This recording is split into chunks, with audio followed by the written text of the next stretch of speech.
These my dollars make it hurt. Alright, so hello everyone, कैसे सभी लोग? I hope all of you are doing great. Welcome back to the channel. ये आपका आज second lecture होने वाला है एसिड्स बेसिस एंड सॉल्ट्स का। आई एम सो सॉरी, ये जो लेक्चर है वो आपका स्मार्ट बोर्ड पर नहीं हो रहा है क्योंकि मैं ट्रैवल कर रहा हूँ, ठीक। और जहाँ पर मैं रुका हूँ वहाँ पर मैंने आपके लिए लेक्चर रिकॉर्ड किया है, मतलब अभी बैठा हूँ क्योंकि अभी मैं ट्रैवल कर रहा हूँ तो ऐसे स्मार्ट बोर्ड लेके घूम नहीं सकता, ठीक। So sorry for that. लेकिन हाँ, आज हम लोग acids bases and salts cover करेंगे। आपकी क्वालिटी में कोई भी कॉम्प्रोमाइज़ नहीं किया जाने वाला है, जैसे कि आपको स्टार्टिंग से ही प्रॉमिस किया गया है। ओके, तो आज आपका पार्ट 2 है। आज हम लोग दो चीज़ें कवर करेंगे। पहला तो है आपका पीएच और दूसरा है आपका सॉल्ट्स। ओके, तो ये दोनों चीज़ें आज जो है वो हम कवर करने वाले हैं। अब जिसको लग रहा है कि मैं इतना पास क्यों हो रहा हूँ, तो माइक यहाँ पर रखा हुआ है इसलिए, ठीक है। आगे बढ़ते हैं। All right, so video start करने से पहले जिसने भी अभी तक इस चैप्टर के handwritten digitalised notes download नहीं किए हैं, भाई साहब जो लिंक है ना वो नीचे डिस्क्रिप्शन में है, ठीक। अब जाकर जो उन्हें सबसे पहले डाउनलोड कर लो, क्योंकि ये जो आपके नोट्स हैं, ठीक, ये आपके प्रॉपर एनसीईआरटी से निकाले गए नोट्स है। इसके अंदर डिटेल में चीज़ों को कवर किया गया है, तो लिंक नीचे डिस्क्रिप्शन में है, जाकर डाउनलोड कर लो। इसी के साथ साथ ना मैंने क्या किया है कि मेरे इंस्टाग्राम अकाउंट पर एक हाईलाइट क्रिएट कर रखी है, और उस हाईलाइट के अंदर ना जितने भी आपके सारे चैप्टर्स हैं उन सारे चैप्टर्स के आपको नोट्स देखने को मिल जाएंगे, यानी कि केमिकल रिएक्शंस, एसिड्स बेसिस, ऐसे कर करके मैंने वहाँ पर जो है एक हाईलाइट क्रिएट कर रखी है। ओके, अब वहाँ पर आप जैसे जाते हो और उस हाईलाइट पर क्लिक करते हो तो हर एक चैप्टर का नाम आएगा और स्वाइप अप करने का लिंक आएगी। जैसे आप स्वाइप अप करोगे आप नोट्स डाउनलोड करने वाले पेज पे पहुंच जाओगे, ठीक। तो ये अगेन एक कन्वीनियंट तरीका है। ये आपको दिख रहा होगा यहाँ पर क्लास 10 नोट्स जो है ये वही वाला हाईलाइट है। ओके, तो अगर आप वहाँ पर जाते हो तो आप वहाँ पर जाकर भी नोट्स डाउनलोड कर सकते हो। इसी के साथ साथ जितने भी चैनल से रिलेटेड अपडेट्स हैं वो सारे के सारे मेरे चैनल पर आते हैं और पढ़ले के ऑफिशियल इंस्टाग्राम अकाउंट पर आते हैं। ओके, बहुत बढ़िया, ग्रेट। आगे बढ़ते हैं। चलो, बहुत दिनों बाद मैं आईपैड पर पढ़ा रहा हूँ तो ऐसा नॉस्टैल्जिक फील हो रहा है। हमारी बहुत सारी तगड़ी तबाही सीरीज जो है वो आईपैड पर ही गई है। Okay, all right, so let us start now. हमने अभी तक ये पढ़ लिया था कि एक एसिड क्या होता है, एक बेस क्या होता है, ठीक। हमने ये सब चीज़ें पढ़ ली थी। अभी हम पढ़ने वाले हैं कि एक एसिड या फिर एक बेस सोल्यूशन कितना स्ट्रांग हो सकता है, ठीक। एक एसिड या फिर एक बेस वाला सोल्यूशन कितना स्ट्रांग हो सकता है, और स्ट्रांगनेस मेजर करने के लिए हमें किसी न किसी क्राइटेरिया की ज़रूरत होती है, राइट। अगर हम कोई भी चीज़ अगर हम लेते हैं दुनिया के अंदर, तो हर एक चीज़ का क्राइटेरिया मेजर करने के लिए हमारे पास में कुछ ना कुछ चीज़ होनी चाहिए। जैसे कि आपके पास में डिस्टेंस मेजर करने के लिए किलोमीटर्स है, तो आप कैसे बोल सकते हो कि यार 10 किलोमीटर चला, तो हाँ आपके दिमाग में आ जाएगा कि काफ़ी देर तक चला है। 5 किलोमीटर चला तो आपके दिमाग में आ जाएगा नहीं थोड़ा सा कम चला है। 1 ही किलोमीटर चला तो आप बोलोगे नहीं थोड़ा सा ही चला है। तो आपके दिमाग में क्राइटेरिया सेट है कि अगर कोई 1 या फिर 10 किलोमीटर बोल रहा है तो उसमें अंतर है और आपको पता है कि कौन सा ज़्यादा है कौन सा कम है। सिमिलरली एक एसिड और एक बेस के केस में भी यही चीज़ होती है। एक एसिड और एक बेस के केस में भी यही चीज़ होती है कि आपको जो है ये पता कैसे चलेगा कि कौन सा एसिड कितना स्ट्रांग है और कौन सा एसिड कितना वीक है, या फिर बेस के साथ में भी सेम केस है। उसके लिए एक पीएच स्केल को डेवलप किया गया है। अब ये पीएच स्केल क्या होती है? बेसिकली ये पीएच स्केल है, इसका फॉर्मूला होता है पोटेंस ऑफ हाइड्रोजन, ठीक। और ये पीएच स्केल क्या बताती है? अगर हम सिंपल सी लैंग्वेज में बोले ना तो भाई साहब ये जो पीएच स्केल है इट इज़ वेरी सिंपल। ये पीएच स्केल आपको ये बताती है, ये पीएच स्केल जो है वो आपको ये बताती है कि एक एसिड या फिर एक बेस कितना स्ट्रांग है या फिर कितना वीक है, ठीक। तो एक प्रॉपर स्केल बनी हुई है और उस स्केल के थ्रू आप ये जो है वो अंदाज़ा लगा सकते हो। अंदाज़ा मतलब आप ये बता सकते हो, ठीक है। तो a scale for measuring hydrogen ion concentration in a solution, अब ये मैं डिटेल में तुमको समझाऊंगा, called pH scale has been developed.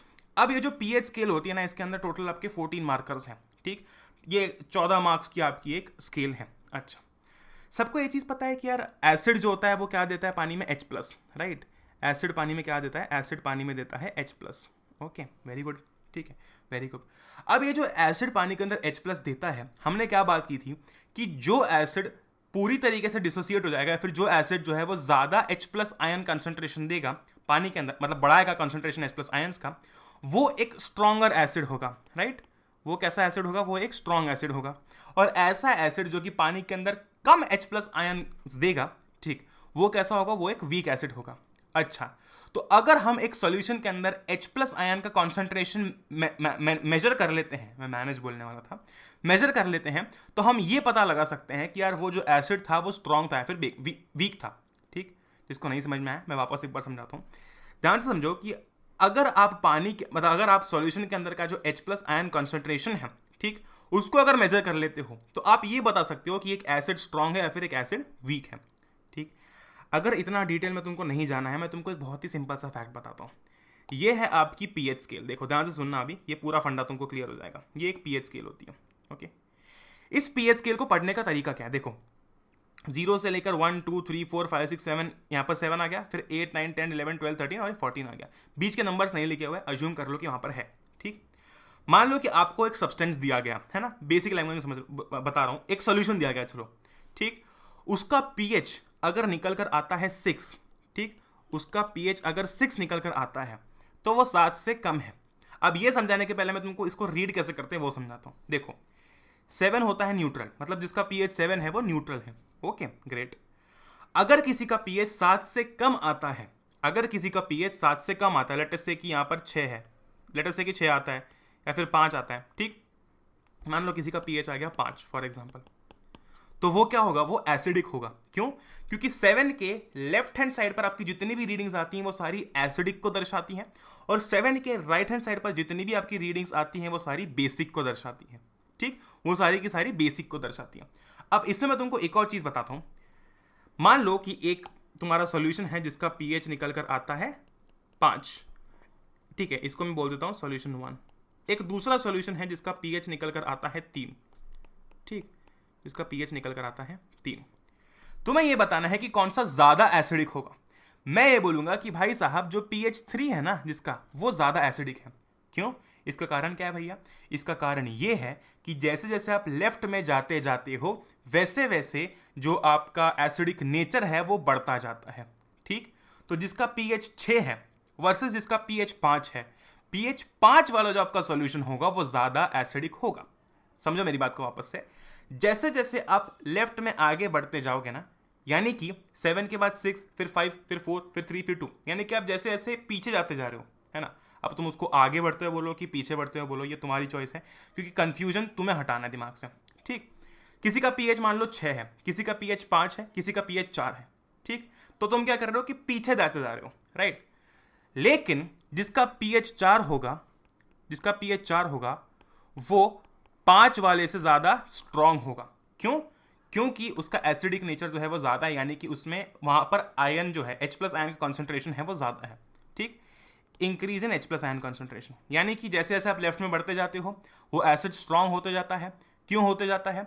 इसलिए होते जाता है क्योंकि जो H+ आयन का कॉन्सेंट्रेशन है वो बढ़ते जा रहा है। अब अगर मैं इसको और आसान तरीके से समझाऊं, तुमको बस इतना ध्यान रखना है कि 7 जो है वो न्यूट्रल है। 7 से कम मतलब एसिडिक, 7 से ज्यादा मतलब बेसिक। ठीक, अगर तुम इधर जाते जाओगे तो तुम्हारा बेसिक बढ़ता जाएगा। ठीक, इधर जाते जाओगे तो तुम्हारा बेसिक जो है वो बढ़ता जाएगा। तो 7 के इधर एसिडिक, 7 के राइट हैंड साइड में बेसिक। अब pH 6, pH 5, pH 4, pH 3, 2 and 1, 1 वाला जो है वो 2 से ज्यादा एसिडिक होगा, 2 वाला 3 से ज्यादा, 3 वाला 4 से ज्यादा। क्यों? क्योंकि जैसे जैसे हम लेफ्ट में जाते जाते हैं वैसे वैसे pH बढ़ता जाता है। वैसे मतलब तुमको ये समझना है कि वैसे वैसे एसिडिक नेचर बढ़ते जाता है। ठीक, pH की वैल्यू तो तुम्हारी तुमको दिख रही है, कम हो रही है, 4 है, फिर pH 3 है, लेकिन ये pH 3 वाला ज्यादा स्ट्रांग है, इतना समझो बस। ठीक, अब सिमिलरली यार, बिल्कुल सिमिलरली अगर तुम राइट में जाते हो ना तो राइट में बेसिक नेचर बढ़ते जाता है, यानी कि राइट में आपका जो बेसिक नेचर है वो इंक्रीज होते जाता है।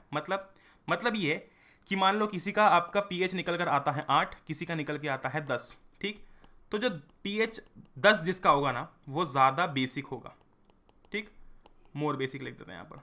और जिसका पीएच 8 होगा वो लेस बेसिक होगा, कम बेसिक होगा। ठीक, या फिर आप स्ट्रॉन्गर बोल सकते हो या फिर वीकर बोल सकते हो। ठीक है, बहुत सही। तो अगेन मैं रिपीट कर रहा हूं, अगर आप 7 से राइट में जा रहे हो, 7 के राइट में जा रहे हो, तो पीएच जो है वो बढ़ता जा रहा है।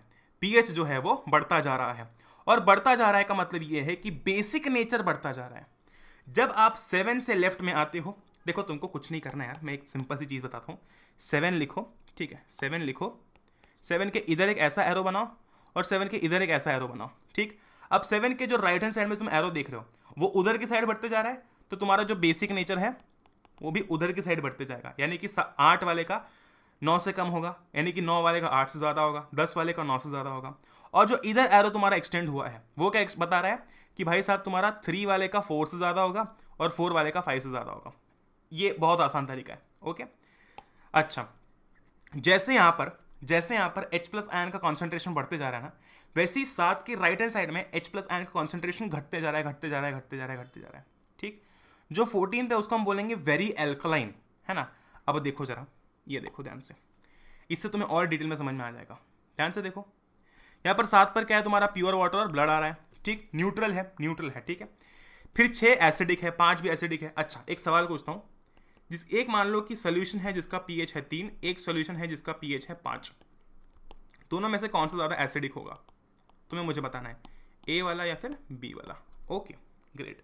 अब देखो यहाँ पर गैस्ट्रिक जूस जो होता है आपका, उसका कितना दे रखा है, अप्रॉक्स 1.2 पीएच दे रखा है, राइट, अप्रॉक्स 1.2 पीएच दे रखा है। तो ये किधर साइड आ रहा है, एसिडिक वाली साइड आ रहा है, क्योंकि ये सब 7 के लेफ्ट हैंड साइड है। देखो अब मिल्क ऑफ मैग्नीशिया जो है वो आ रहा है 10 नंबर पे, यानी कि उसका पीएच कितना है, 10, पीएच कितना है, 10। तो आप क्या बोलोगे, ये बेसिक है। क्यों बेसिक है, क्योंकि भाई ये न्यूट्रल के राइट हैंड साइड पे आ रहा है, राइट। अगर तुम देखते हो 14 पे क्या आ रहा है, sodium hydroxide solution, very alkaline, ठीक, वेरी एल्कलाइन है, फिर स्ट्रांगली बेसिक बोल सकते हो, बहुत एक्सट्रीमली बेसिक है, ठीक। तो ये आपकी स्केल होती है जिसको आप इस तरीके से पढ़ते हो और बहुत आसान है पढ़ना, मैंने अभी आपको समझा दिया है, ठीक। इधर साइड उल्टा होता है, मतलब पीएच 3 वाला जो है वो 4 वाले से ज़्यादा होगा, ठीक, और इधर जो है पीएच 8 वाला जो है वो पीएच 9 वाले से छोटा होगा। ये हो गया आपका, ओके ग्रेट। आगे बढ़ते हैं, ओके। अब हम बात करते हैं कि ये जो आपका पीएच है ना, इसका एवरीडे लाइफ में क्या इंपॉर्टेंस होता है, ठीक। इस पीएच का एवरीडे लाइफ में क्या इंपॉर्टेंस है, सबसे पहले तो देखो हमारी जो बॉडी है it works with in the pH range of 7 to 7.8, ठीक, वेरी गुड, बहुत बढ़िया, ठीक है। तो ये कुछ बेसिक फैक्ट्स है जो कि आपको जानने हैं। जब रेन वाटर का पीएच 5.6 से कम हो जाता है, ठीक, अच्छा 5.6 मतलब क्या, 5.6 भैया 7 से कम है, मतलब 5.6 एसिडिक होगा। क्या बात है, अरे क्या बात है, मजा आ गया है। 5.6 क्या होगा, एसिडिक होगा। तो अगर आपके रेन वाटर का पीएच 5.6 से कम हो जाता है तो उसे हम बुलाते हैं एसिड रेन, ठीक, उसे हम क्या बुलाते हैं, उसे हम बुलाते हैं एसिड रेन। बहुत सही। जब ये एसिड रेन ना रिवर्स में फ्लो होती है तो वो क्या करती है कि पानी का जो पीएच है वो भी गिरा देगी। तुम सोचो कि अगर तुम पानी के अंदर रसना डाल रहे हो तो पानी भी रसना जैसा हो जाएगा, वैसे ही अगर पानी के अंदर एसिड रेन जा रही है तो पानी का पीएच भी कम हो जाएगा, क्योंकि एसिड रेन का पीएच कम है, ठीक। और इसीलिए जो एक्वेटिक लाइफ होती है ना, उसका सर्वाइवल डिफिकल्ट हो जाता है। क्यों हो जाता है, क्योंकि एक्वेटिक लाइफ को अपने नॉर्मल सादे पानी में जीने की आदत है। अब तुमने उसमें एसिड रेन डाल दी, मतलब हमने नहीं डाली, वो आ गई, ठीक।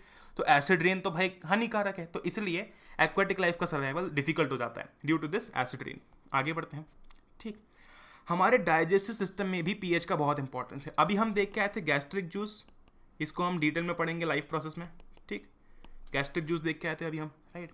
तो हमारा जो स्टमक होता है वो क्या करता है, इट प्रोड्यूसेस हाइड्रोक्लोरिक एसिड, और नाम से ही तुमको ये समझ में आ रहा है, हाइड्रोक्लोरिक एसिड यानी कि HCl। ये क्या है, ये एक एसिड है, वेरी गुड, ठीक, वेरी गुड। तो हमारा जो स्टमक है ना वो क्या प्रोड्यूस करता है, इट प्रोड्यूसेस HCl, ठीक। HCl का क्या काम होता है, वैसे तो हम ये पढ़ने वाले हैं आपके लाइफ प्रोसेस के अंदर, लेकिन यहाँ पर देखो, it helps in the digestion of food without harming the stomach, ठीक है, ग्रेट। होता ये है, देखो वैसे तो जगह नहीं है, चलो हाथ रखने की कोई बात नहीं। होता ये है ना कि ये जो आपका पीएच होता है, सॉरी आपका जो HCl होता है, ये फूड के डाइजेशन में हेल्प करता है, ठीक। अब सोचो HCl हानिकारक है, HCl मतलब एसिड, और एसिड पेट के अंदर प्रोड्यूस हो रहा है, राइट। एसिड जो है वो पेट के अंदर प्रोड्यूस हो रहा है, तो जाहिर सी बात है कि भाई साहब पेट में प्रोड्यूस हो रहा है तो कुछ ना कुछ तो ऐसा होगा प्रोटेक्शन के लिए पेट के अंदर, कि वो हमारे पेट को प्रोटेक्ट कर रहा है। नहीं तो सोचो अगर कुछ प्रोटेक्शन की लेयर वेयर नहीं होती तो एसिड इतना हानिकारक, एसिड तो बाहर निकलने लग जाता पेट में से, बहुत अजीबोगरीब हो जाता फिर तो सब, है कि नहीं। तो आपकी है ना इनर लाइनिंग, मतलब आपकी स्टमक की जो लाइनिंग होती है वो म्यूकस से प्रोटेक्टेड होती है, ठीक। ये खैर आप लाइफ प्रोसेस में पढ़ोगे, बट मैं आपको डिटेल में यहाँ पर नहीं बता रहा हूँ इसलिए। तो HCl का क्या काम होता है, ये आपके फूड के डाइजेशन में हेल्प करता है। अच्छा, जब इनडाइजेशन हो जाता है ना, जब हमारा खाना पचता नहीं है, हम बोलते हैं ना खाना नहीं पच रहा, एसिडिटी हो रही है, तो वो इसलिए हो रही होती है। क्यों, क्योंकि उस केस में, इनडाइजेशन के केस में स्टमक ज़्यादा एसिड प्रोड्यूस कर देता है। रिक्वायर्ड जितना एसिड होता है ना, उससे जब स्टमक ज़्यादा एसिड प्रोड्यूस कर देता है तो एसिड बढ़ जाएगा, और सीधी सी बात है जब एसिड बढ़ जाएगा तो हमको उतनी झेलने की आदत नहीं है, तो उससे क्या होगा, उससे होगा इरिटेशन, उससे क्या होगा, इरिटेशन। तो इस एसिडिटी को ना काउंटर करने के लिए, यानी कि इस एसिडिटी को क्योर करने के लिए हम यूज करते हैं एंटासिड का। अब ये एंटासिड क्या होता है, एंटासिड क्या करता है, इस एसिड का जो इफेक्ट होता है ना उसको न्यूट्रलाइज कर देता है, ठीक, उसको न्यूट्रलाइज कर देता है, इसीलिए एंटासिड का इस्तेमाल किया जाता है। मिल्क ऑफ मैग्नीशिया या आपका ऑफन इसके लिए यूज किया जाता है। क्यों, क्योंकि ये एक माइल्ड बेस होता है। भैया बेस का इस्तेमाल क्यों किया जा रहा है, मैंने तुमको ये पहले लेक्चर के अंदर भी समझाया था कि एक एसिड के इफेक्ट को अगर आपको मिटाना है, ठीक, तो उसके लिए आपको एक बेस का इस्तेमाल करना पड़ेगा, वो धनुष से धनुष, याद है ना तुमको? ग्रेट। तो अगर एसिड बढ़ गया है तो उसको न्यूट्रलाइज करना पड़ेगा, और न्यूट्रलाइज करने के लिए क्या इस्तेमाल होगा? बेस इस्तेमाल होगा। समझ गए बात को? Very good. आगे बढ़ते हैं। हमारे माउथ में भी पीएच का काम होता है। क्या? देखो, जब टूथ डीके कब स्टार्ट होता है? जब आपके माउथ का जो पीएच है वो 5.5 से कम हो जाता है। अब ये कुछ आपके डेटा हैं जो कि जनरली बुक के अंदर होते हैं, कुछ इधर उधर हो जाते हैं डेटा, लेकिन फॉलो करके चलना जो तुम्हारी बुक के अंदर दिया होता है, ठीक? अच्छा, तो जब माउथ का जो पीएच है वो 5.5 से कम हो जाता है तो टूथ डीके जो है वो स्टार्ट हो जाता है। अच्छा, ग्रेट। सेकेंड पॉइंट देखो, tooth animal made up of calcium phosphate is the hardest substance in the body. ठीक, ये क्या जनरल नॉलेज वाला आपका क्वेश्चन था। It does not dissolve in water but is corroded when the pH in the mouth is below 5.5। यानी कि आपका ये जो कैल्शियम फॉस्फेट है ये हार्डेस्ट मटीरियल, हार्डेस्ट सब्सटेंस है बॉडी के अंदर।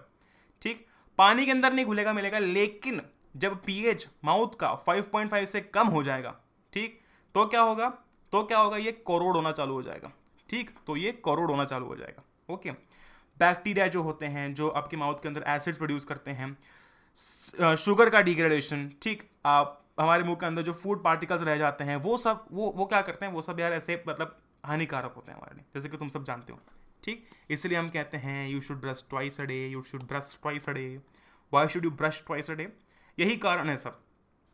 ठीक, होता ये है ना कि ये कोरोड होना स्टार्ट हो जाता है और तभी टूथ डीके स्टार्ट होता है। हम जो बोलते हैं ना टूथ डीके, दांत खराब हो रहे हैं, अब वो बहुत सारे कारणों के कारण हो सकते हैं, लेकिन जो सबसे कॉमन कारण तुम सुनते हो वो ये टूथ डीके है।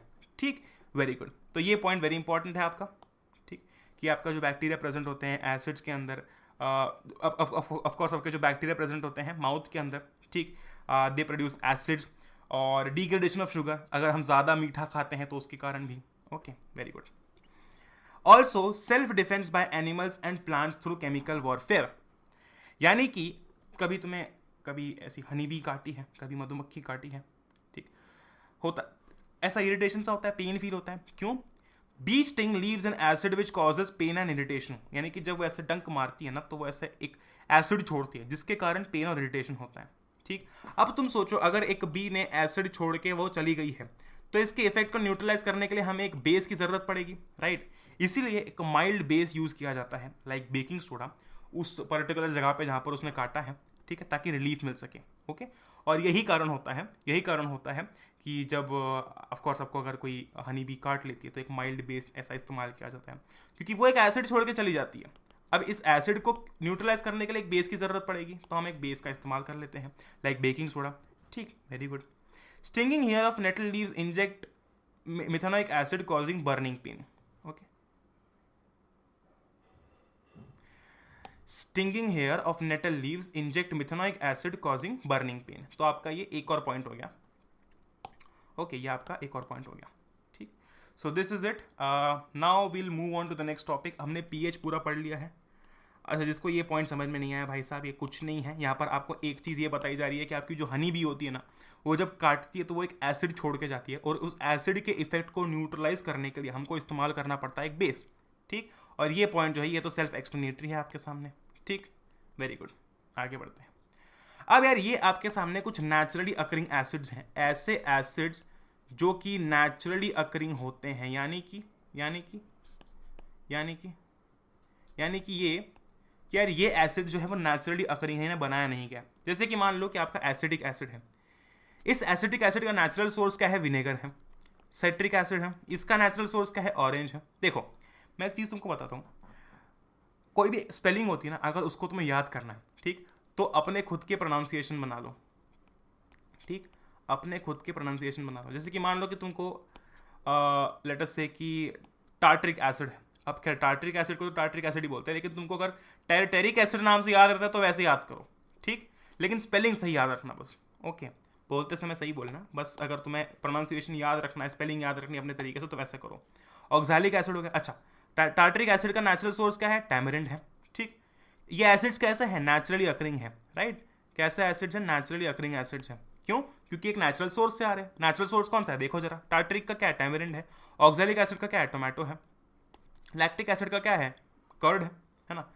सिट्रिक एसिड का lemon again. Okay, methanoic acid का एंड स्टिंग, मिथेनोइक एसिड का नेटल स्टिंग। ये देखो अभी हम देख के आए थे, नेटल ने क्या किया? नेटल स्टिंग ने क्या किया? मिथेनॉइक एसिड इंजेक्ट किया, जो कि कॉज करता है क्या, burning pain. Okay, very good, right. तो अभी हमने सबसे पहले तो बात कर ली थी एसिड्स की, फिर हमने देखो ये पीएच वाला बहुत आसान सा खेल है, इसलिए मैं इस पर ज़्यादा स्ट्रेस नहीं देता हूँ, क्योंकि ये चीज़ तुम खुद पढ़ के पूरे इसमें नंबर स्कोर कर सकते हो अगर इसमें सवाल आता है तो उसमें तुमको चिंता करने की ज़रूरत नहीं है। हमने एसिड्स पढ़ लिया, हमने बेसिस पढ़ लिया, हमने पीएच पढ़ लिया, अब हम पढ़ने वाले हैं सॉल्ट्स, जो कि आपके चैप्टर का आखिरी टॉपिक है। ठीक, सॉल्ट्स क्या होते हैं बेसिकली, देखो होता ये है, हमने ये पढ़ रखा है कि जब एक एसिड और एक बेस का रिएक्शन होता है, ठीक, जब एक एसिड और एक बेस का रिएक्शन होता है तो बनता है सॉल्ट एंड वाटर। ठीक, सॉल्ट एंड वाटर। तो यहाँ पर ये जो सॉल्ट है, अगर तुम ध्यान से पढ़ते हो डेफिनेशन, बेसिकली डेफिनेशन नहीं है वो, ऐसे तुम्हें बताया जा रहा है कि सॉल्ट क्या होते हैं। तो salts of a strong acid and a strong base are neutral with pH value of 7। याद है तुमको, मैंने तुमको बताया था एक धनुष यहाँ से चल रहा है, एक धनुष सामने से चल रहा है, अगर दोनों ही धनुष की मतलब स्ट्रेंथ वगैरह सब कुछ सेम है बिल्कुल, तो ये वाला धनुष इस वाले धनुष को कैंसिल कर देगा। सिमिलरली अगर एक स्ट्रॉन्ग एसिड, ठीक, और एक स्ट्रॉन्ग बेस रिएक्ट करते हैं, ठीक, तो आपका जो सॉल्ट बन रहा है उसका पीएच वैल्यू क्या होगा, वो होगा 7। ठीक, बहुत बढ़िया, ठीक है, बहुत बढ़िया, न्यूट्रल होते हैं वो, न्यूट्रल होते हैं। ठीक, salts of a strong acid and strong base are neutral. Okay, very good, right. चलो अब आगे बढ़ेंगे, अब हम एक एक करके सॉल्ट्स की बात करने वाले हैं। ये सॉल्ट्स के अंदर हम लोग अलग अलग सॉल्ट्स देखने वाले हैं। सबसे पहला आपका सॉल्ट आता है सोडियम क्लोराइड। सोडियम क्लोराइड आपका कॉमन सॉल्ट है, ठीक, जो कि हम जनरली इस्तेमाल करते हैं खाने में। Okay, the common salt thus obtained is an important raw material for various materials of daily use such as sodium hydroxide, baking soda, washing soda, bleaching powder and many more. ये जो आपका sodium chloride है, जो common salt है, ये अलग अलग आपके सॉल्ट्स के रॉ मटेरियल में काम आता है, अलग अलग चीज़ों के रॉ मटेरियल में काम आता है, जैसे कि सोडियम हाइड्रोक्साइड, ठीक, जैसे कि सोडियम हाइड्रोक्साइड इसकी प्रिपरेशन के रॉ मटेरियल में काम आता है, जैसे कि बेकिंग सोडा हो गया, वॉशिंग सोडा हो गया, and what not. Okay, and what not, ठीक है। तो ये आपका सोडियम क्लोराइड हो गया। अब सोडियम क्लोराइड ऑब्टेन कैसे होता है, देखो, चलो सोडियम क्लोराइड पहले हमने बात कर ली कि आपका NaCl है, ठीक है। इसके फॉर्मूला याद करते जाना, sodium chloride, okay, sodium chloride NaCl, ठीक, बहुत सही, ओके, बहुत सही।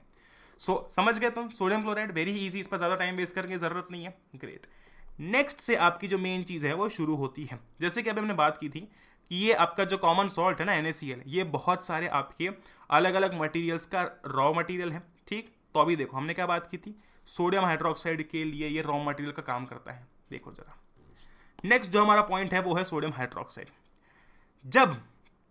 जब सोडियम क्लोराइड यानी कि NaCl के एक्वस सोल्यूशन से इलेक्ट्रिसिटी पास की जाती है, जब सोडियम क्लोराइड के एक्वस सोल्यूशन से इलेक्ट्रिसिटी को पास किया जाता है तो वो डीकंपोज होकर बना देता है सोडियम हाइड्रोक्साइड। अगर तुम्हें इक्वेशन देखनी है, ये रही इक्वेशन तुम्हारे सामने, ठीक, ये रही इक्वेशन तुम्हारे सामने। सोडियम क्लोराइड के एक्वस सोल्यूशन में जब इलेक्ट्रिसिटी पास की जाती है, सोडियम क्लोराइड के एक्वस सोल्यूशन में जब इलेक्ट्रिसिटी पास की जाती है ना, तो वो डीकंपोज हो जाता है into sodium hydroxide plus Cl2 plus H2, ठीक है, प्लस क्लोरीन गैस और प्लस हाइड्रोजन गैस, और इसको कहा जाता है आपका, क्या कहा जाता है, सोडियम हाइड्रोक्साइड, ये, ठीक, ये, ओके, ग्रेट।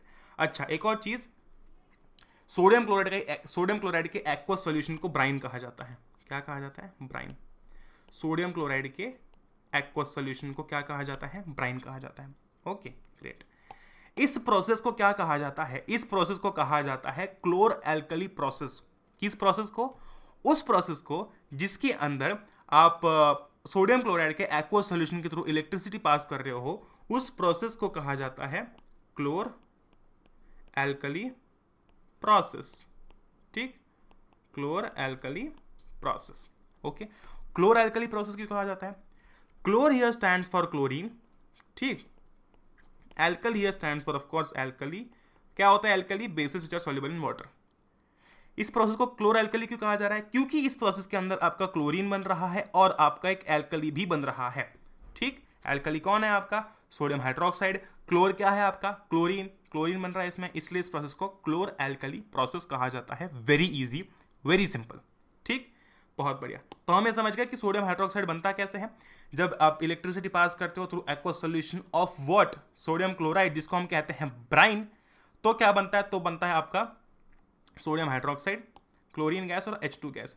इस प्रोसेस को क्लोर एल्कली प्रोसेस कहा जाता है। बेचारा H2 के साथ भेदभाव हो गया, उसको नाम में लिया नहीं गया, पर ठीक है, क्लोर एल्कली प्रोसेस कहा जाता है। क्यों? क्योंकि chlor here stands for chlorine and alkali here stands for NaOH। Okay, great. अब यहाँ पर एक बहुत इंपॉर्टेंट चीज जो तुम इस चैप्टर में पढ़ोगे वो है सॉल्ट्स और इसके यूजेस। ओके, तो सॉल्ट्स और यूजेस ये तुम्हें पढ़ने ही है। अब जैसे कि हमने बात कर ली सॉल्ट क्या, हमने देख लिया। ओके, यूजेस क्या है इसके देखते हैं। ठीक, यूजेस क्या है?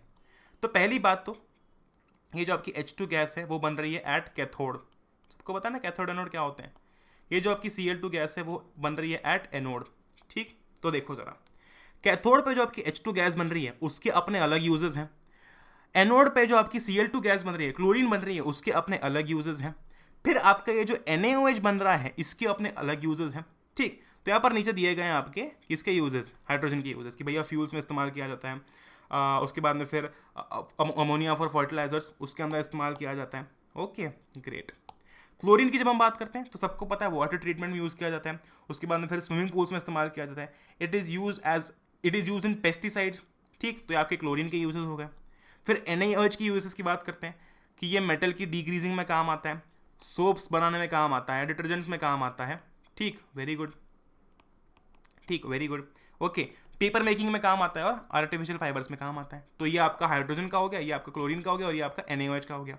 अच्छा, उसके बाद में ये देखो, उसके बाद में कॉमन यूजेस भी दिए गए, यानी कि H2 और Cl2 मिला के जो आपका हाइड्रोक्लोरिक एसिड बनता है ना, उस हाइड्रोक्लोरिक एसिड के भी यहाँ पर आपको यूजेस दिए गए हैं। ये देखो, उस हाइड्रोक्लोरिक एसिड के भी यहाँ पर आपको यूजेस दिए गए हैं। राइट, क्या यूजेस हैं भाई? स्टील के क्लीनिंग में काम आता है। ठीक, मेडिसिन में काम आता है, कॉस्मेटिक्स में काम आता है। और NaOH और Cl2 मिला के जो आपका ब्लीचिंग पाउडर, ब्लीच आपका जो बनता है वो आपका, उसके भी यूज यहाँ पर दिए गए हैं। मतलब ये अगर तुम इस ट्री को याद रखते हो तो काफ़ी काम आएगा। सबसे पहले जिसको ये इक्वेशन याद है उसको पता है कि NaOH Cl2 और H2 बनेगा। यूजेस H2 के होंगे, यूजेस Cl2 के भी होंगे और यूजेस NaOH के भी होंगे। ठीक, तो यहाँ पर ये इंडिविजुअल यूजेस दिए गए हैं। ओके, उसके बाद में फिर HCl के यूजेस हैं इन दोनों को मिला के, और ब्लीच के यूजेस हैं इन दोनों को मिला के। ब्लीच हम आगे पढ़ेंगे, आगे बढ़ते हैं। ठीक है, ब्लीचिंग पाउडर। ठीक है, ब्लीचिंग पाउडर की बात करते हैं। अब ब्लीचिंग पाउडर का कैसे आता है, कैसे मिलता है, सब देख लेते हैं। Chlorine is produced during the electrolysis of aqueous sodium chloride. ठीक, this chlorine is use for the manufacture of bleaching powder. जो क्लोरीन आपका अभी देखा था हमने, इस क्लोर एल्कली प्रोसेस के अंदर क्लोरीन बन रहा था, वो क्लोरीन आपका ब्लीचिंग पाउडर को बनाने में काम आता है। ठीक, this chlorine gas is used for the manufacture of bleaching powder. ठीक, कैसे? क्लोरीन का जो एक्शन है, bleaching powder is produced by the action of chlorine on what? Dry slaked lime which is CaOH whole twice. ठीक, तो अब तुम सारी लिंक समझ सकते हो क्यों ये सॉल्ट को पढ़ना इतना इंपॉर्टेंट था, क्यों इसको पढ़ना इतना इंपॉर्टेंट था। क्योंकि इससे आपका ये आया, फिर इससे आपका यूजेस आया, फिर इससे ब्लीचिंग पाउडर आ रहा है। Right, great. तो क्या था सो सॉरी, क्या था हमारा? Bleaching powder. ठीक, आपका जो एक्वस सोडियम क्लोराइड था, यानी कि जो ब्राइन था, उसके इलेक्ट्रोलिसिस से जो क्लोरीन बन रहा था, वो क्लोरीन इस्तेमाल किया जाता है ब्लीचिंग पाउडर को बनाने में। कैसे? इस क्लोरीन गैस को जो है it is produced by the action of chlorine on dry slaked lime. तो ये CaOH होल ट्वाइस और क्लोरीन का रिएक्शन होता है, बनता है आपका CaOCl2 और इसी को कहा जाता है ब्लीचिंग पाउडर। ठीक है, इसी को कहा जाता है ब्लीचिंग पाउडर। तो जिसको भी ये नाम नहीं याद वो ये नाम याद कर लेना, ब्लीचिंग पाउडर। नाम तो सुना ही नहीं होगा, सुन लो अभी, CaOCl2। मैं तुमको सॉल्ट याद करने की एक बहुत सी टेक्निक बताता हूँ। नाम याद रखो, उसका फॉर्मूला याद रख लो, नाम याद रखो, उसको फॉर्मूला याद रख लो। जब फॉर्मूला याद होगा ना तो तुम्हें चीज़ें अपने आप याद आएंगी। जैसे कि CaOCl2, इसमें तुम्हें क्लोरीन दिख रहा है कहीं ना कहीं, और तुम्हें यहाँ पर CaO यानी कि कैल्शियम से रिलेटेड कुछ ना कुछ दिख रहा है, तुमको अपने आप याद आएगा। Okay, great. तो बात कर ली कैसे बनता है तुम्हारा ब्लीचिंग पाउडर। ठीक, इसके यूजेस की बात करते हैं। तो सबसे पहले तो it is used for bleaching cotton and linen in the textile industry. Uses बहुत आसान है याद करना, उसमें चिंता नहीं है। उसके बाद में फिर आपका पेपर फैक्ट्री में इसका इस्तेमाल किया जाता है। ठीक, और लॉन्ड्री के अंदर आपके वॉश्ड क्लोथ्स को ब्लीच करने के लिए काम में लिया जाता है। दूसरा पॉइंट क्या है? It is used as an oxidising agent in many chemical industries. तो ब्लीचिंग पाउडर को एज एन ऑक्सीडाइजिंग एजेंट भी इस्तेमाल किया जाता है। और it is use for disinfecting drinking water to make it free of germs. साफ साफ है भाई ये तो। ठीक, आपके जो यूजेस है ना वो सब बहुत आसान है। आपके जो यूजेस है ना वो बहुत आसान है। ओके, वो बहुत आसान है। तो ये यूजेस तो तुम आराम से याद कर सकते हो, मेन तुम्हारा जो बनने वाला प्रोसेस है वो एक्सप्लेन करना जरूरी है। लिंक हमेशा तुम्हारी सोडियम क्लोराइड से ही शुरू होगी, क्योंकि सोडियम क्लोराइड से तुम्हारा आ रहा है सोडियम हाइड्रोक्साइड, उसमें फिर तुम्हारा क्लोरीन और हाइड्रोजन बन रहा है। वो क्लोरीन ब्लीचिंग पाउडर को बनाने में काम आ रहा है, क्योंकि उस क्लोरीन का जो एक्शन हम CaOH होल ट्वाइस पे देखते हैं ड्राई स्लेट लाइन पे, तो आपका CaOCl2 बनता है which is bleaching powder. Okay great, और ये इसके यूजेस हैं। आगे बढ़ते हैं, अब बात करते हैं बेकिंग सोडा की। देखो बेकिंग सोडा जो होता है ना, इसका केमिकल नेम क्या है? इसका केमिकल नेम है NaHCO3। तो तुम इस तरीके से इसको याद रखोगे। ठीक, ये सोडा तुमने जनरली सुना होगा, it is use in the kitchen. जब हम क्रिस्पी टेस्टी पकौड़ास बनाते हैं तो बेकिंग सोडा का इस्तेमाल किया जाता है। घर में जनरली बेकिंग सोडा यूज होता है। ठीक, sometimes it is added for faster cooking. Very easy point, right. तुम देखो बनता कैसे, ये देखो NaCl, देखो NaCl plus H2O plus CO2 plus NH3, इससे आपका NH4Cl और NaHCO3 बन रहा है। ठीक, और ये जो आपका NaHCO3 है इससे हम बेकिंग सोडा बुलाते हैं। अगेन पूरी की पूरी लिंक आपकी जो है वो NaCl पर आ ही जाती है। ठीक है, very easy to understand. Chemical name क्या है बेकिंग सोडा का? NaHCO3 dot. ठीक, ये याद रखो। अब जब NaHCO3 याद रखोगे तो उसके थ्रू तुम्हारी लिंक जुड़ती जाएगी। बेकिंग सोडा की यूजेस याद करना काफ़ी कॉमन है, आपके घर में इसको इस्तेमाल किया जाता है। ठीक, आपके घर में इसको इस्तेमाल किया जाता है, साथ ही साथ में फास्टर कुकिंग के लिए भी इसे ऐड किया जाता है।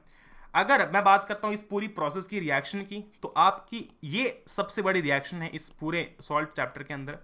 ठीक, इस पूरे सॉल्ट इसके अंदर।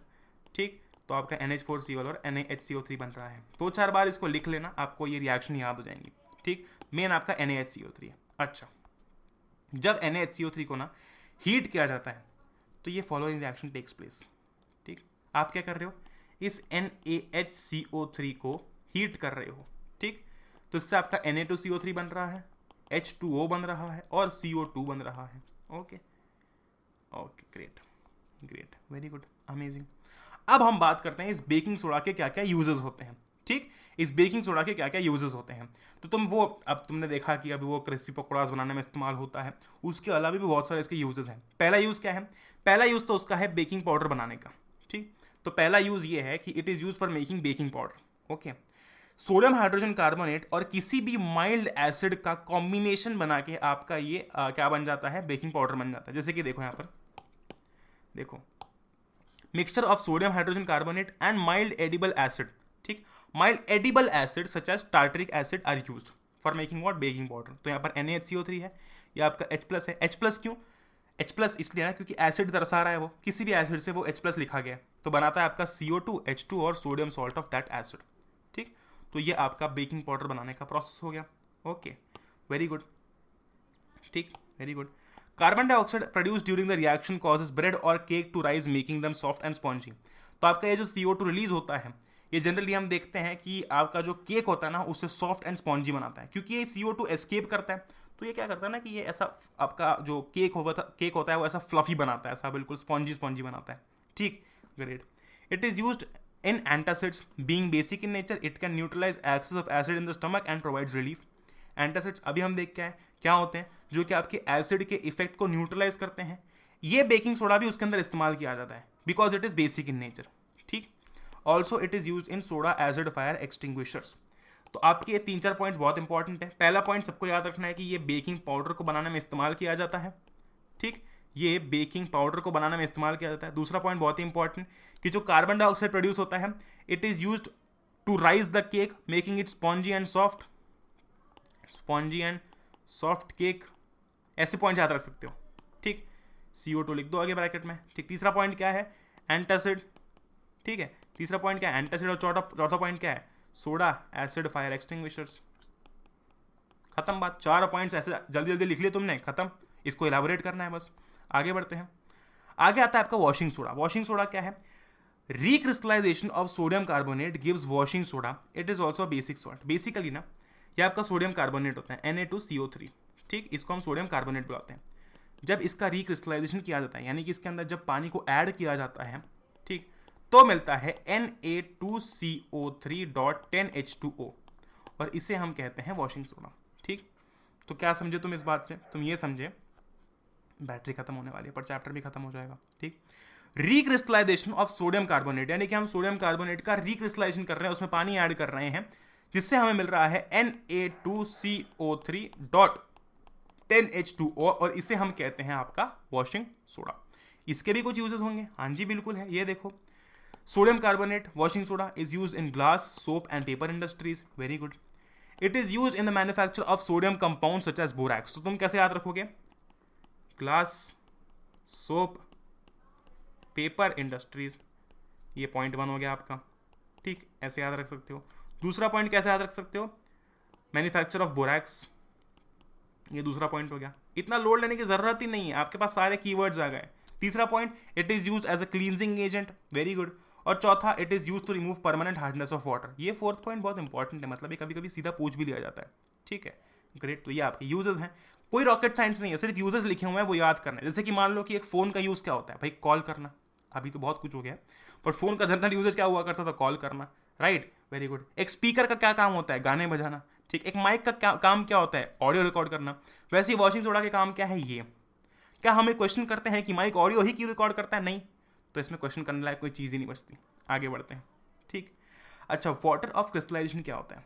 ठीक, water of crystallisation is the fixed number of water molecules present in one formula unit of salt. जैसे कि हमने देखा था Na2CO3.10H2O, ठीक है, वेरी गुड। तो इस वन फॉर्मूला यूनिट सॉल्ट से कितने वाटर ऑफ क्रिस्टलाइजेशन की कितने वाटर मॉलिक्यूल्स अटैच्ड हैं? 10। समझ रहे हो ना? इस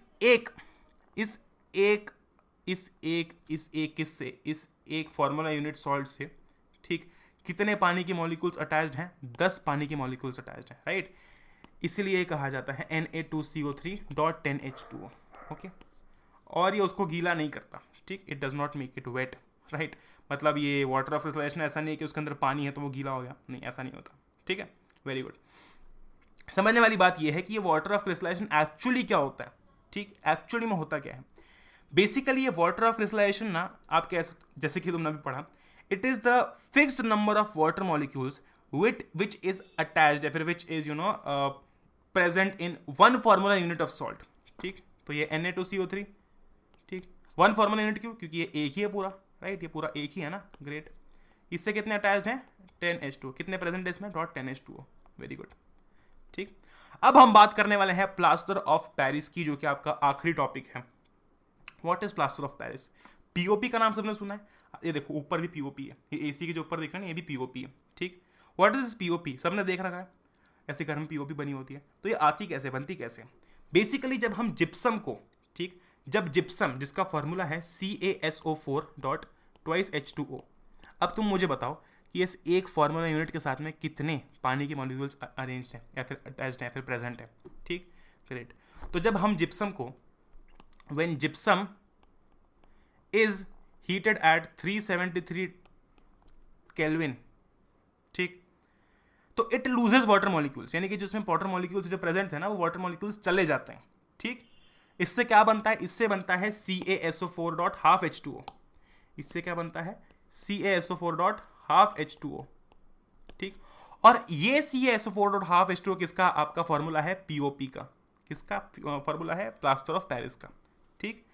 ये प्लास्टर ऑफ पेरिस आपका ऐसे बनता है। वापस मैं रिपीट कर रहा हूं, जब हम जिप्सम का फॉर्मूला क्या है? CaSO4, ठीक, .2H2O। इसको जब हीट किया जाता है ना, तो आपको देखने को मिलता है CaSO4.12H2O, ठीक।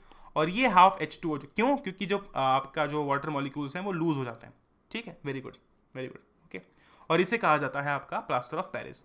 क्या क्या यूजेस हैं भाई? सबसे पहले तो डॉक्टर्स यूज करते हैं, जब किसी की हड्डी टूट जाती है, किसी को फ्रैक्चर हो जाता है, तो पीओपी का इस्तेमाल किया जाता है फ्रैक्चर के अंदर, ठीक है, वेरी गुड। इसी के साथ साथ हम घर में इस्तेमाल होते हुए देखते हैं पीओपी का, राइट। तो हम इंटीरियर डिजाइनिंग में देखते हैं अगर यूज हो रहा है इसका, वेरी गुड, ओके। अच्छा, इट चेंजेस टू, ये पॉइंट बहुत इंपॉर्टेंट है, it changes to gypsum once again giving a hard solid mass. यानी कि जब आप प्लास्टर ऑफ पेरिस, जो कि एक व्हाइट पाउडर है, इसके अंदर वापस से पानी मिलाया जाएगा ना, तो ये वापस जिप्सम बन जाता है, ठीक। कैसे? देखो जरा ध्यान से देखना, ओके, बहुत ही ध्यान से देखना। हमको पता है कि CaSO4.2H2O को जब हमने हीट किया, यानी कि जिप्सम को जब हमने 373 केल्विन पे हीट किया, तो हमको देखने को मिला CaSO4.12H2O। अब जब हम CaSO4 डॉट हाफ H2O यानी कि इसके अंदर जब हम पानी ऐड करेंगे तो आपको मिलेगा CaSO4 डॉट ट्वाइस H2O। अच्छा मुझे बताओ इस H2O के आगे मैं ऐसा क्या लिखूं कि इक्वेशन बैलेंस्ड हो जाए। इस H2O के आगे मैं लिखने वाला हूं 1.5 H2O। क्यों ऐसा? क्योंकि CaSO4 डॉट ट्वाइस H2O बन रहा है। कितना बन रहा है? ट्वाइस H2O बन रहा है। ओके अच्छा, प्लास्टर ऑफ पेरिस में कितने H2O हैं? हाफ H2O हैं। ठीक, फॉर्मूला में, ठीक है, ऐसा आधा H2O मॉलिक्यूल नहीं प्रेजेंट है, ऐसा मतलब फॉर्मूला में। ठीक, इस हाफ से 2 बनाने के लिए मुझे कितने H2O की जरूरत पड़ेगी? 1.5। तो इसलिए यहां पर इसके आगे 1.5 लिखा हुआ है। ठीक, तो ऐसा मत समझना आधा मतलब इतना पानी का मॉलिक्यूल ऐसा होता तो बीच में से कट गया इतना सा है, वो नहीं, ऐसा नहीं होता है। ठीक, लेकिन वो फॉर्मूला बैलेंस किया गया है, इस रिएक्शन को बैलेंस की गई है। ठीक, वेरी गुड। तो इसी के साथ साथ आपका ये जो चैप्टर है वो समाप्त होता है। ठीक है, हमने काफ़ी सारी चीज़ें डिटेल में पढ़ ली हैं। जो चीज़ें डिटेल में इतनी पढ़नी भी नहीं होती वो भी मैंने तुमको डिटेल में बिल्कुल घुस घुस कर समझा दी है। जैसे कि आपका pH। ठीक, pH is the easiest topic, pH is the easiest topic. ठीक, बहुत आसान है। अगेन मैं तुमको समझा रहा हूँ, हमेशा ये चीज़ ध्यान रखना। एक सेकेंड, ये क्या हो गया? French revolution. Okay okay, wait a second. हाँ, मैंने तुमको ये चीज़ बताई कि भाई 7 बनाओ, एक एरो इधर निकालो, एक एरो इधर निकालो। ठीक, अच्छा, जिधर साइड एरो की आपकी ये जो आपका हेड है उधर उस डायरेक्शन में आपका जो नंबर है, मतलब आपका जो आप कह सकते हो कि जो स्ट्रेंथ है वो बढ़ती जाएगी। जैसे कि यहाँ पर 6 आता है, फिर 5 4 3, तो एरो किधर साइड है? इधर की साइड। यानी कि 3 pH वाला आपका कोई भी आपका सॉल्यूशन 4 pH वाले से ज़्यादा एसिडिक होगा। सिमिलरली यहाँ पर 8 9 10, एरो किधर साइड है? इधर साइड। तो 10 pH वाला, ठीक, 10 pH वाला कोई भी सॉल्यूशन आपका 8 pH वाले से ज़्यादा बेसिक होगा। ठीक, 7 के इधर, 7 के लेफ्ट हैंड साइड सब एसिडिक एसिडिक देखो, 7 के राइट हैंड साइड पर सब बेसिक बेसिक देखो। ठीक, वेरी गुड। ठीक, अमेजिंग। इसी के साथ साथ आपका ये जो चैप्टर है वो होता है समाप्त। अगेन मैं बोलूँगा कि जिसने भी अभी तक फॉलो नहीं किया इंस्टाग्राम पर जाकर वो कर लेना, क्योंकि सारे अपडेट्स, हर एक चीज़ के सबसे पहले अपडेट्स यहीं पर आते हैं। ठीक, फिर मैंने नोट्स की वहाँ पर एक हाईलाइट बना रखी है। उसी के साथ साथ कुछ बहुत ही कमाल का कंटेंट मैं वहाँ पर लाने का प्लान कर रहा हूँ, which is related to your academic semi academic sir daily life. ठीक, तो अगेन फॉलो करना मत भूलना, पढ़ने पर भी अपडेट्स आते हैं। और टेलीग्राम अकाउंट भी है, टेलीग्राम चैनल भी है जहाँ पर आपके अपडेट्स आते हैं, तो आप वहाँ पर जाकर भी फॉलो कर सकते हो। ठीक, सबसे पहले वहाँ पर आ जाते हैं। ओके, इंस्टाग्राम पर आते हैं और साथ ही साथ में टेलीग्राम पर आते हैं। ठीक, वेरी गुड। तो आई hope all of you doing great. आपको ये लेक्चर पसंद आया होगा। अभी हम केमिकल रिएक्शंस एंड इक्वेशंस और इसी के साथ साथ एसिड्स बेसिस एंड सॉल्ट्स, इनकी भी जो है वो एक्सरसाइज करेंगे। चिंता करने की कोई भी ज़रूरत नहीं है। ठीक, किसी को भी चिंता करने की कोई भी ज़रूरत नहीं है। Okay, very good. तो हम जल्दी करने वाले हैं and I hope all of you doing great. बस यार एंजॉय करो। जय हिंद, वंदे मातरम। एंजॉय करो। We will meet in next one. Till then, good bye.